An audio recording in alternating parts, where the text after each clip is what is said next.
Ya, salam Super Jos, salam sukacita, salam pemulihan, dan salam kemenangan bagi kita semuanya. Apa kabar hari ini? Senang rasanya berjumpa dengan saudara.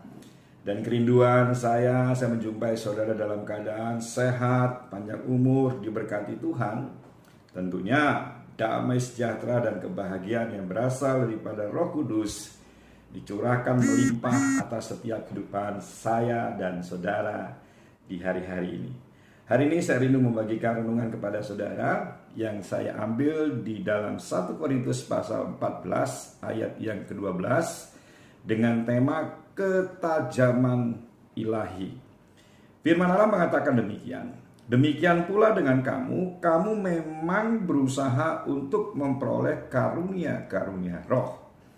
Tetapi lebih daripada itu, hendaklah kamu berusaha mempergunakannya untuk membangun jemaat. Bapak berkasih Tuhan, kita hidup di akhir zaman.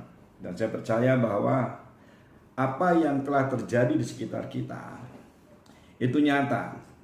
Yaitu bagaimana di hari-hari ini banyak sekali pengajaran-pengajaran, banyak sekali yang namanya kebenaran-kebenaran firman Tuhan yang sudah diselewengkan hanya untuk dikomersilkan dan untuk mencari yang namanya mendongkrak popularitas pribadi seseorang. Saya percaya bahwa apa yang Paulus katakan, apa yang Paulus nasihatkan kepada jemaat di Korintus, dia rindu supaya jemaat di Korintus memiliki karunia-karunia, dan salah satunya adalah karunia untuk membedakan roh. Kenapa harus demikian, saudaraku? Karena kita melihat bahwa di hari-hari ini banyak sekali pengajaran-pengajaran yang kita lihat, kita dengar, bahkan mungkin sudah pernah diajarkan dalam setiap kehidupan kita, sudah tidak lagi basicnya atau dasarnya adalah kebenaran firman Tuhan. Semua diambil atas nama Tuhan, sebenarnya bukan Tuhan yang bekerja dalam hidup orang itu, tetapi adalah kemauan pribadi mereka masing-masing. Nah, saudaraku, kenapa saya katakan di hari-hari ini kita perlu yang namanya memiliki karunia untuk membedakan roh. Supaya kita memiliki yang namanya ketajaman ilahi. Artinya gini, kalau kita ada Roh Kudus dalam diri kita, maka saya percaya Tuhan pasti memberikan kepekaan dalam setiap kehidupan kita.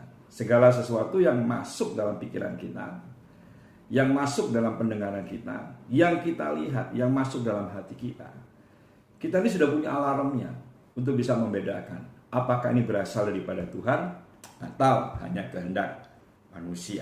Nah, tujuannya sudah ketajaman ilahi itu adalah dua hal yang saya perhatikan di sini. Yang pertama adalah ketajaman ilahi dipergunakan untuk kita bisa melihat yang namanya setiap masalah-masalah yang akan terjadi dalam setiap kehidupan kita.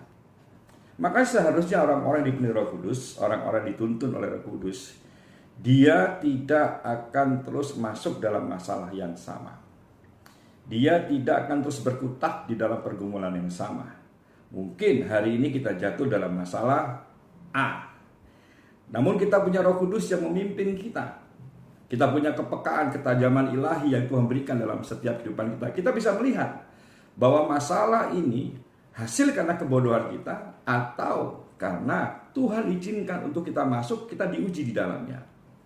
Saya percaya kalau Tuhan izinkan kita masuk, kita diuji di dalamnya, maka tangan Tuhan yang kuat akan memegang setiap kehidupan kita, dan pasti kita akan tampil, kita akan keluar menjadi sesuatu yang lebih baik, dan kita menjadi umat-umat pemenang di hadapan Tuhan. Namun kalau itu karena kebodohan kita, maka tidak sedikit di antara kita yang semakin hari semakin jatuh dalam dosa. Tuhan mengasihi kita pada waktu kita jatuh dalam dosa karena kebodohan kita bertobat di hadapan Tuhan. Tuhan angkat kembali. Namun perhatikan baik-baik, saudara juga harus memiliki yang namanya ketajaman ilahi, ketajaman untuk melihat masalah yang sedang kau hadapi. Jangan dalam setiap pergumulan, dalam setiap masalah engkau jatuh di dalam masalah-masalah yang sama. Itu artinya bahwa hati nuranimu tumpul, engkau sudah tidak punya lagi kepekaan untuk melihat bahwa setiap tantangan, setiap masalah yang terjadi dalam setiap kehidupan kita, itu memang kita putuskan dengan kebodohan kita, atau kita putuskan bersama dengan kehendak Tuhan. Yang kedua, saudaraku, kita bisa yang namanya memberikan, menajamkan peringatan kita kepada orang-orang lain, memberikan yang namanya nasihat pada orang-orang lain. Orang yang pernah jatuh di dalam dosa, dia bangkit, dia dipulihkan. Dia tidak mungkin akan berdiam diri untuk cerita. Dan ketika melihat sahabatnya, saudaranya, teman-temannya jatuh dalam dosa yang sama yang pernah kita lakukan, pasti orang-orang yang memiliki ketajaman ilahi, dia juga memiliki ketajaman di dalam hal untuk menasihati.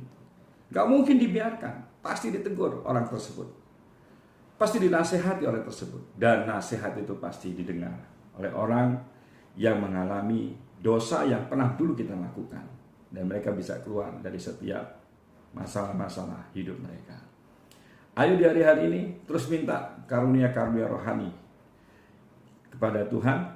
Ya, jelas tujuannya bahwa untuk membangun yaitu jemaat. Dan saya percaya kalau itu terjadi dalam setiap kehidupan saudara, maka saudara pasti menjadi orang-orang yang semakin hari semakin rindu untuk menyukakan hati Tuhan. Ingat, Tuhan Yesus yang kita sembah adalah Tuhan yang jos, yang sanggup menolong kita, menyertai kita, bahkan memberikan kemenangan yang gilang gemilang atas setiap kehidupan saya dan saudara. Tetap semangat, Tuhan berkati kita semuanya. Haleluya, amin, jos.